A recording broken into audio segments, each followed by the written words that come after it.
getting back to your breaking news alerts, I want to give you a live look at this hour. Of course, as I go to the shot, it freezes, but you're getting a live look as Hamas-led militants released 3 Israeli civilian men they held for the past 16 months this Saturday.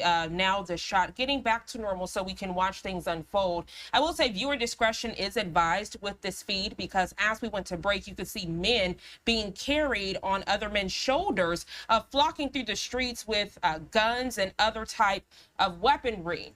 Israel freeing dozens of Palestinian prisoners on this Saturday as part of a fragile agreement that has paused the war in the Gaza Strip. Now, alongside Israel releasing those Palestinian prisoners, we know Hamas agreed to release some hostages. Right now, I want to transition the shot to give you a live look out in southern Israel on this Saturday morning as we are awaiting helicopters to arrive where they will pick up those released hostages and then take them to the medical center. As you can imagine, some of the conditions they have dealt with, lack of basic food and water, you can only imagine how fragile they are at this hour.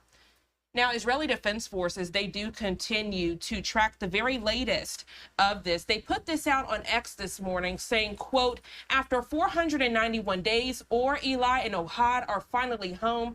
3 hostages released. So a lot to dissect at this hour. We want to bring into the conversation the expert, senior counsel with the Lawfare Project, Gerard Filitti. Good morning to you, Gerard. Always a pleasure having you on the show. Good morning. My pleasure to be here.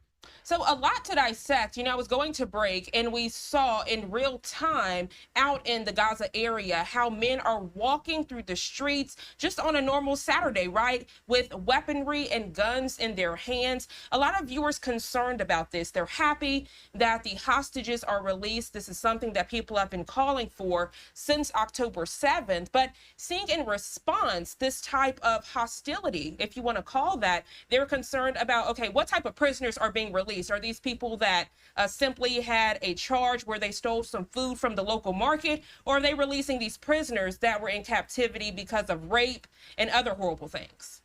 While we're all happy to see the hostages released, especially after such a long time in captivity, we have to realize that Israel and the rest of the world has paid a very high price for it.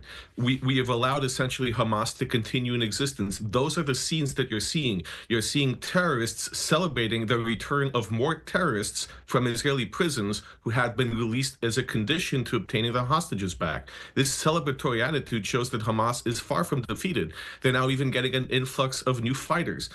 183 terrorists were released from Israeli prisons today in exchange for those 3 hostages. 111 of them were taken prisoner in Gaza. The rest, many of them were convicted in terrorist attacks that killed dozens. We're not talking about political prisoners. We're talking about terrorists, many of them paid by Hamas to commit atrocities in Israel, rape, murder, stabbings, bombings. These are the people who Israel had to release to get its hostages back, and that's a very high price.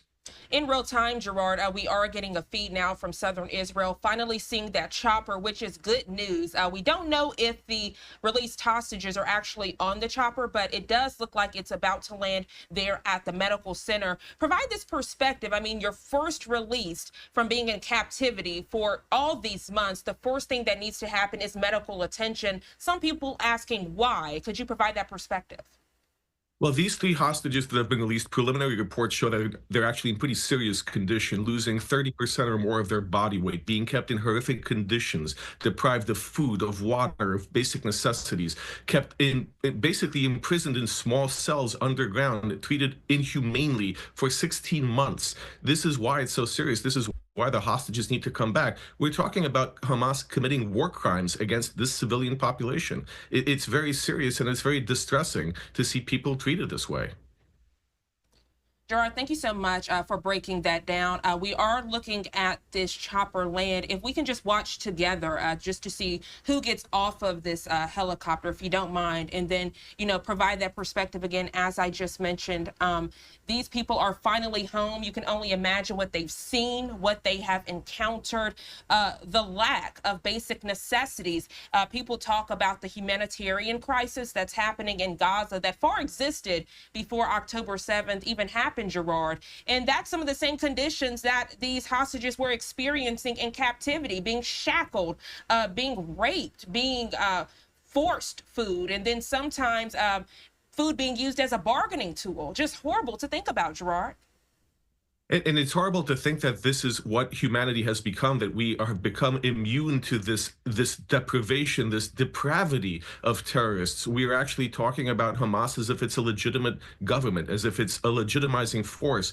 We hear in the streets of the United States that resistance is justified, that we need to globalize the intifada that's being carried out by these fighters. This is what we want. This is what we're glorifying. Mistreatment of civilians, being kept underfed, not receiving medical care, being essentially tortured, if not literally tortured for months on end. This is horrific. And it's very sad to see so many people advocating for this violence, so many people who fail to understand that this is what terrorism is. And they actually want to propose that it expand. They want to see that on America's shores. And it's very distressing. Everyone who's watching this video, everyone who is watching terrorists celebrating, or Israeli, or and for that matter, non-Israeli victims being carried off of helicopters in horrific condition, they need to remember that Hamas did this. A terrorist organization did this. And quite frankly, the world should be up in arms and make sure that Hamas ceases to exist, not to be supporting it, not to be encouraging it to continue. It really is the tragedy of our times. As you say that, Gerard, this is the tragedy of our time. Many people worried this Saturday morning that that tragedy might continue.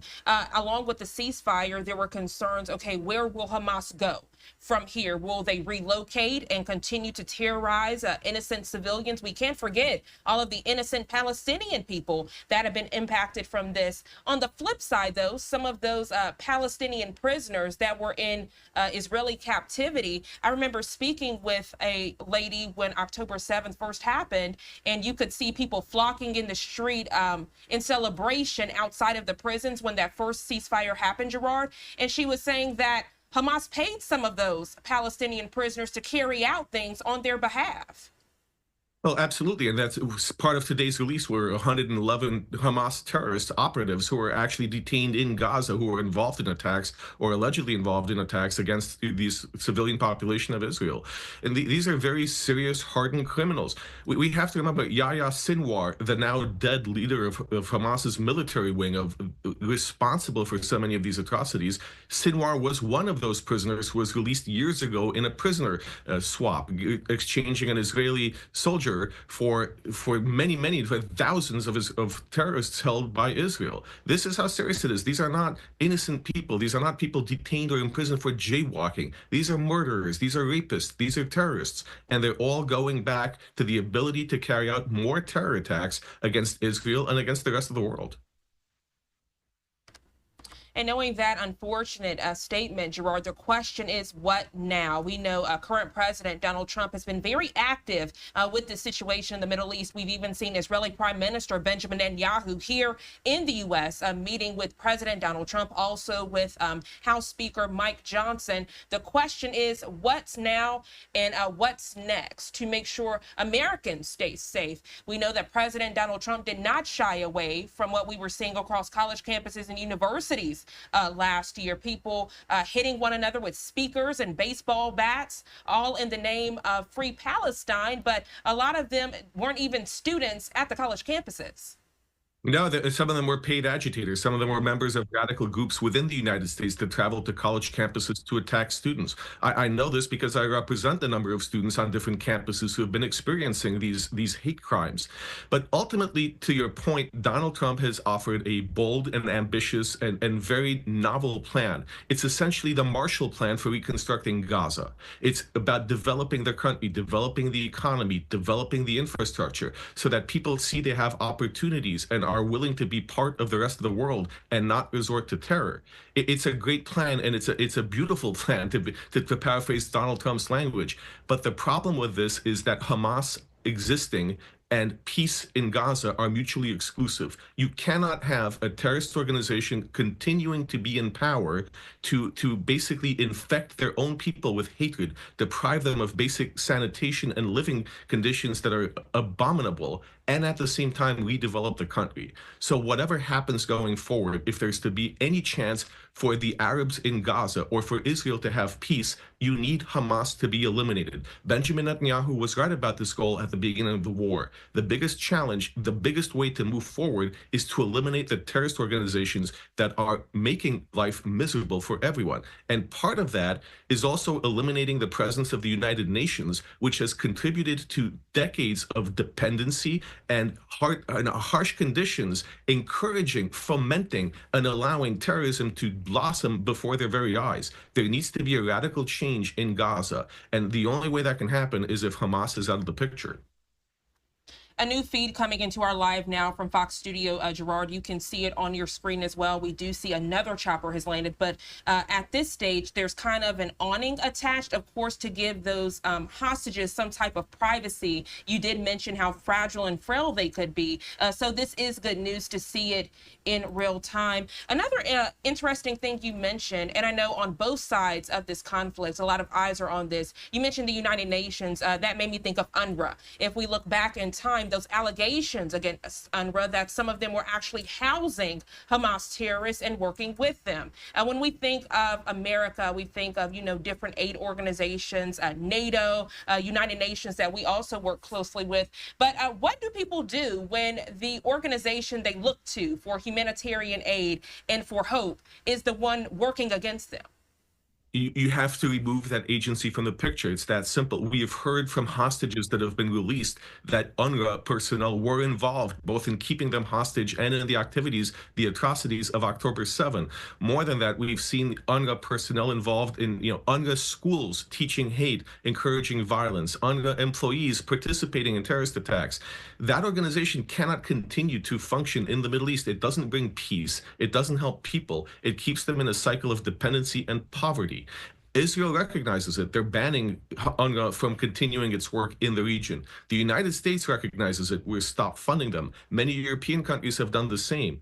We need a new organization. We need a new entity, something that makes sense, something that is not infested with terrorism. That's the only path forward, is stopping work with organizations that have failed and creating ones that actually work and provide humanitarian aid, not terror aid.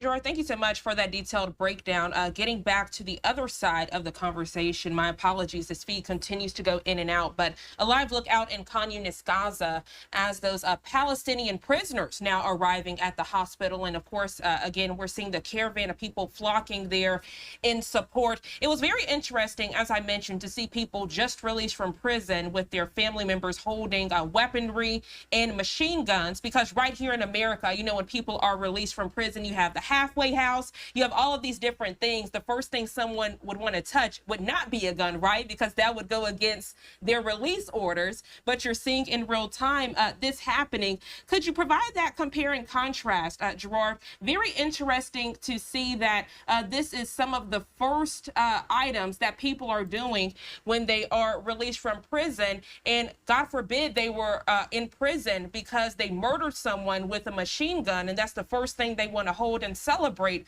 upon release. These prisoners are in no way rehabilitated or reformed. These are hardened killers who look forward to coming back and continuing to commit acts of atrocity. That's the difference. These are not people who were arrested, prosecuted, and have some recognition that what they did was wrong, as we often see in the criminal justice system around the world. These are people who believe they have a moral imperative to kill Jews. And when that is what your belief is based on, the first thing you do when you're out of prison is pick up a gun and continue the fight. That's the tragedy of the situation. We know this is going to happen. We know that the thousands of prisoners who will be released in this hostage exchange will all revert to terror and commit more terrorist attacks. That's the price that we're paying for the release of these hostages. Gerard Filitti, always a pleasure to have these candid conversations with you. We always appreciate your detailed perspective and breakdown. Thank you so much for joining us bright and early here on Live Now from Fox. I hope you enjoy the rest of your day.